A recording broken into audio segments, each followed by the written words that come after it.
राधे राधे, जय श्री कृष्णा। मैं सीमा सिंह बड़ों को चरण स्पर्श, छोटों को प्यार और बराबर वालों को नमस्कार करती हूँ। आज मैं आपको शनिवार की व्रत कथा सुनाने जा रही हूँ।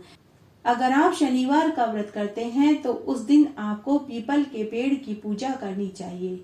सुबह और संध्या के समय सरसों के तेल का दीपक जलाना चाहिए और शनि देव की व्रत कथा को सुनना चाहिए। इससे व्रत का, पूजन का और कथा सुनने का संपूर्ण फल प्राप्त होगा। आइए अब हम शनिवार की व्रत कथा सुनते हैं। एक समय समस्त प्राणियों का हित चाहने वाले मुनियों ने नैमिषारण्य वन में एक सभा करी। उस समय महर्षि व्यास जी के शिष्य सूत जी शिष्यों के साथ श्री हरि का स्मरण करते हुए वहां पर आए। समस्त शास्त्रों के ज्ञाता सूत जी को आया देखकर महातेजस्वी शौनकादि मुनि उठकर खड़े हो गए और सूत जी को प्रणाम किया।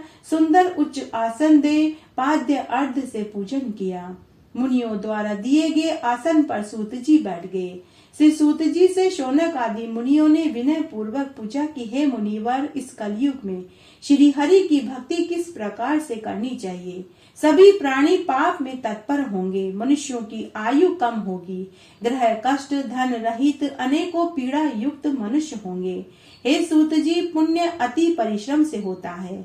इस कारण कलयुग में कोई भी मनुष्य पुण्य न करेगा। पुण्य के नष्ट होने से मनुष्य की प्रकृति पाप में होगी।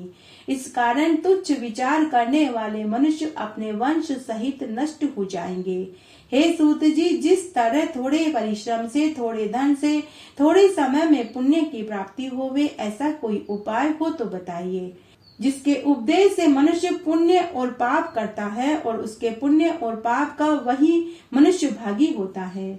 यह शास्त्र का निर्णय है। हे सूत जी, जो मनुष्य रत्न रूपी ज्ञान से दूसरों को संतुष्ट करते हैं, उनको मनुष्य रूप धारण किए श्री हरि को ही जानना चाहिए।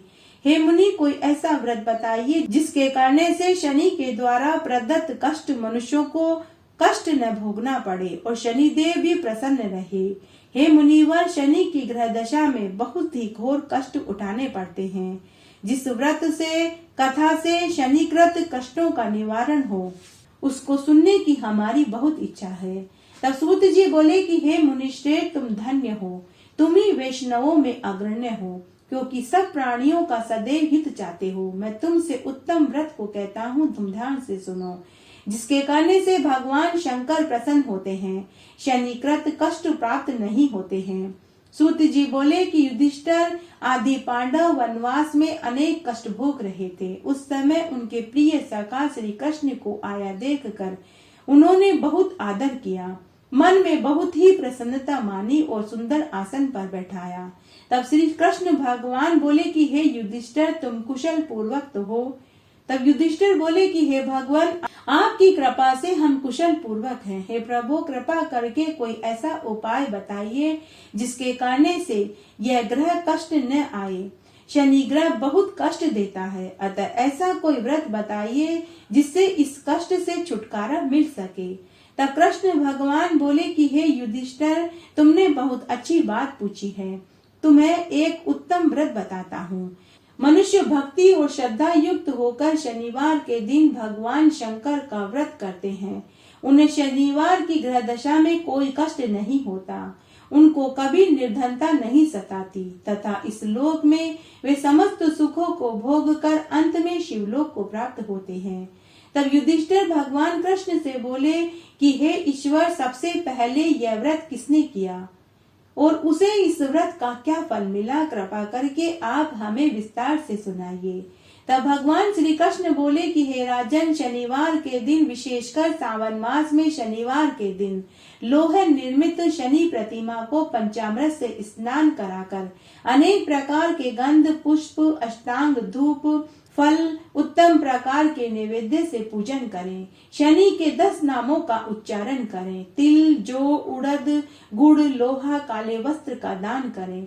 फिर भगवान शंकर का पूजन करें, आरती करें और प्रार्थना करें कि हे भोलेनाथ, मैं आपकी शरण में आया हूँ, आप मेरे ऊपर कृपा करें, मेरी रक्षा करें, मेरी रक्षा करें, मेरी रक्षा करें। भगवान कृष्ण युधिष्ठिर से आगे बोले कि हे युधिष्ठिर, पहले शनिवार को उड़द के भात, दूसरे को खीर, तीसरे को खजला, चौथे को पुरियों का भोग लगावें। इस व्रत की समाप्ति पर यथाशक्ति ब्राह्मण को भोजन करावें। इस प्रकार करने से सब प्रकार के अनिष्ट, कष्ट आदि व्याधि दूर होती है। राहु, केतु, शनि कृत दोष दूर होते हैं। अनेक प्रकार के सुख, साधन, पुत्र, पौत्र, धन संपत्ति मिलती है और इस संसार के समस्त सुखों को भोग कर अंत में मेरे लोक को प्राप्त होते हैं।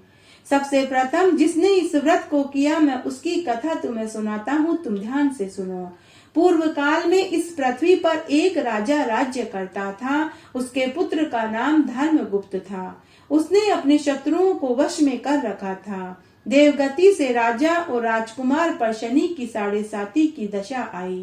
तब धर्मगुप्त के पिता को बेरियों ने समाप्त कर दिया। धर्मगुप्त राजकुमार के लिए कोई सहारा नहीं रहा। राजगुरु को भी शत्रुओं ने मार डाला। राजगुरु की विधवा ब्राह्मणी ही रह गई और उसका एक लड़का शुचिव्रत और राजा का लड़का धर्मगुप्त ही रह गया। तब राजगुरु की विधवा ब्राह्मणी अपने पुत्र शुचिव्रत और राजा के पुत्र धर्मगुप्त को लेकर महल से जान बचा करके नगर में चली गई। गरीब ब्राह्मणी दोनों राजकुमारों को बड़ी कठिनाई से पाल रही थी। कभी किसी शहर में जाती तो कभी किसी नगर में जाती। एक दिन वह ब्राह्मणी दोनों राजकुमारों को लेकर एक नगर से दूसरे नगर में जा रही थी तो मार्ग में उसे शांडिल्य मुनि का आश्रम दिखाई दिया। ब्राह्मणी दोनों बालकों को लेकर मुनि के चरणों में प्रणाम करके बोली कि हे महर्षि, आज मैं आपके दर्शन पाकर कृतार्थ हो गई। यह मेरे दोनों कुमार आपकी शरण में हैं, आप इनकी रक्षा करें। हे मुनिवर, यह शुचिव्रत मेरा लड़का है और यह धर्मगुप्त राजा का लड़का है। अब यह मेरा धर्म पुत्र है। हम सब बड़ी दारिद्रता से जी रहे हैं। अब आप ही हमारा उद्धार कीजिए। तब शांडिल्य मुनि ने ब्राह्मणी की सारी बातें सुनी और कहा कि हे देवी, तुम्हारे ऊपर शनिदेव का प्रकोप है, अतः आप शनिवार के दिन व्रत करो और भगवान महादेव की पूजा करो। पीपल के वृक्ष की पूजा करो। पीपल के वृक्ष पर सूर्य उदय से पहले और सूर्यास्त के समय तेल का दीपक जलाओ, इससे तुम्हारा कल्याण होगा। अब ब्राह्मणी अपने दोनों कुमारों के साथ शिव मंदिर में जाकर पूजा करने लगी। शनिवार का व्रत करने लगी और पीपल के वृक्ष की पूजा करने लगी।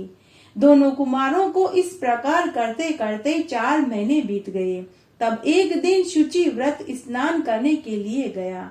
उसके साथ राजकुमार नहीं था। कीचड़ में उसे बहुत बड़ा कलश दिखाई दिया। शुचि व्रत ने उस कलश को उठा लिया और घर ले आया।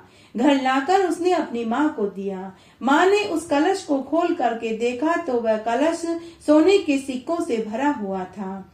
माता ने कहा कि बेटा, यह तुम्हें शनिवार का व्रत करने के फल स्वरूप मिला है, इसलिए अब तुम दोनों भाई आपस में इस धन को बांट लो। माँ के वचन सुनकर शुचिव्रत ने अपने भाई राजकुमार से कहा कि भैया इस धन का हम आधा आधा हिस्सा कर लेते हैं। तब राजकुमार ने शुचिव्रत से कहा कि अरे भाई, यह तुम्हें शंकर भगवान की कृपा से प्राप्त हुआ है, इसलिए इस धन का हक तो केवल तुम्हारा ही है। अगर भोले भंडारी मुझ पर प्रसन्न होंगे तो वे मुझे भी धन दे देंगे। उसके बाद धर्मगुप्त भगवान महादेव की पूजा करता रहा, शनिवार का व्रत करता रहा और पीपल के पेड़ की पूजा करता रहा। इस तरह 1 वर्ष व्यतीत हो गया। तब एक बार की बात है, बसंत ऋतु का आगमन हुआ। राजकुमार धर्मगुप्त तथा ब्राह्मण पुत्र शुचिव्रत वन में गए। दोनों वन में इधर उधर घूम रहे थे। उस वन में गंधर्व कन्याएं खेल रही थी। ब्राह्मण पुत्र धर्मगुप्त से बोला कि हे भैया, पवित्र पुरुष स्त्रियों के बीच नहीं जाते, यह मनुष्य को शीघ्र मोह लेती है। विशेष रूप से ब्रह्मचारी के लिए स्त्रियों से बातचीत करना व मिलना नहीं चाहिए। परंतु गंधर्व कन्याओं के खेल को देखने की इच्छा रखने वाला राजकुमार खेल देखने के लिए उस स्थान पर चला गया, लेकिन ब्राह्मण पुत्र नहीं गया। उन गंधर्व कन्याओं के बीच में एक प्रधान सुंदरी उस राजकुमार को देखकर मोहित हो गई। तब उसने अपनी सखियों को भेजकर राजकुमार को अपने पास बुलाया और उससे बातें करने लगी। राजकुमार को देखकर गंधर्व कन्या ने पूछा कि आप कौन हैं, किस देश के रहने वाले हैं, आपका यहाँ आगमन कैसे हुआ। राजकुमार ने कहा कि मैं विदर्भ देश का राजा का पुत्र धर्मगुप्त हूँ। मेरे माता पिता का स्वर्ग लोक गमन हो चुका है। शत्रुओं ने मेरे राज्य को हड़प लिया है। इस समय मैं राजगुरु की पत्नी के साथ रहता हूँ, वही मेरी धर्म की माँ है। फिर राजकुमार ने पूछा कि हे सुंदरी, तुम कौन हो, तुम अपना परिचय दो। तब गंधर्व कन्या बोली कि विद्रविक नाम के गंधर्व की मैं पुत्री हूँ, मेरा नाम अंशुमति है। आपको आता देखा तो आपसे बात करने की इच्छा हुई। उसके बाद अंशुमति ने कहा कि मेरे बराबर संगीत विद्या में कोई निपुण नहीं है। भगवान शंकर ने ही हम दोनों पर कृपा करी है, उन्होंने ही हमें मिलाया है। अब से लेकर मेरा आपका प्रेम कभी नहीं टूटेगा। कन्या ने अपने गले की मोतियों की हार राजकुमार के गले में पहना दी। तब राजकुमार बहुत खुश हुआ और वह बोला कि मेरे पास न राज्य है न धन है, आप मेरी भार्या कैसे बनेंगी। आपके तो पिता भी हैं, आपने अपने पिता से आज्ञा क्यों नहीं ली।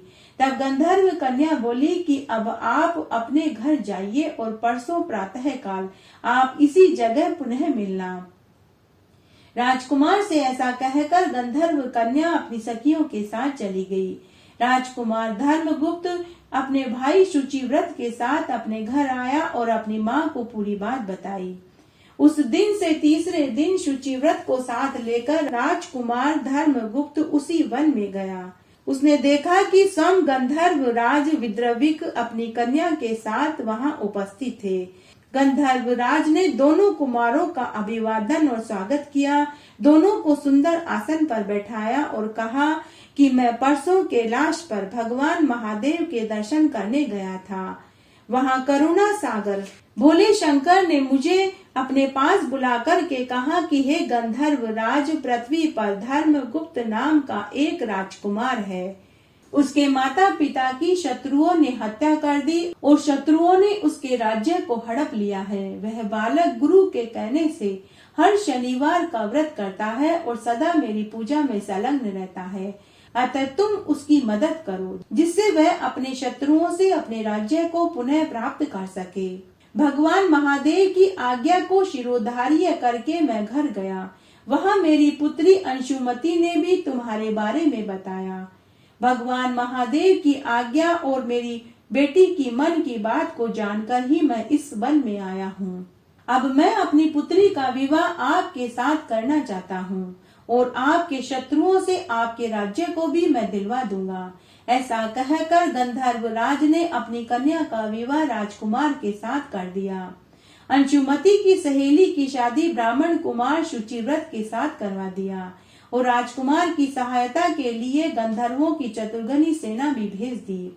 धर्मगुप्त के बेरियों को जब इस बात का पता चला तो उन्होंने स्वयं राजकुमार की अधीनता स्वीकार कर ली और उनका राज्य उन्हें पुनः लौटा दिया।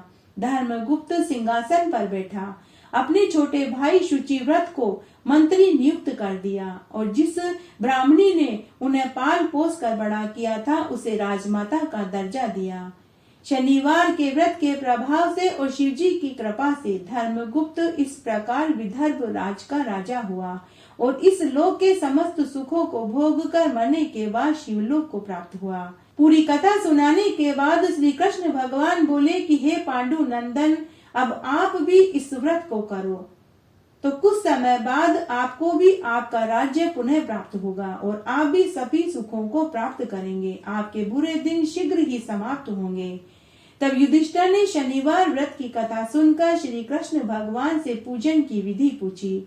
उसके बाद युधिष्ठिर अपने भाइयों और द्रौपदी के साथ शनिवार का व्रत करने लगे और पीपल के पेड़ की पूजा करने लगे। उस व्रत के प्रभाव से महाभारत में उन्हें विजय प्राप्त हुई और वे इस जीवन के समस्त सुखों को भोग कर मरने के बाद स्वर्ग को प्राप्त हुए।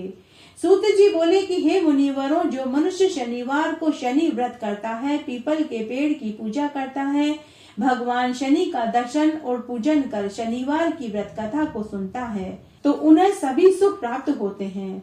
इस व्रत को करने से निर्धन को धन मिले, कुंवारों के ब्याह हो, निसंतानों को संतान सुख मिले, और बंधन में पड़ा हुआ व्यक्ति बंधन से मुक्त हो जाता है और उनकी सभी मनोकामनाओं की पूर्ति होती है। नाना प्रकार के सुख भोग कर अंत में वे शिवलोक को प्राप्त होते हैं। घटती हो तो पूरी हो तो परवान चढ़े, भूले बिसरे नाम तेरे भंडार में भरे। इस तरह आज हमने शनिवार की एक पौराणिक कहानी सुनी। आशा करती हूँ इस कथा को सुनने का आपको पुण्य फल प्राप्त होगा। मेरे साथ बने रहने के लिए आपका धन्यवाद। आगे आने वाली कथा कहानी के लिए भी आप इसी तरह मेरे साथ बने रहें। धन्यवाद।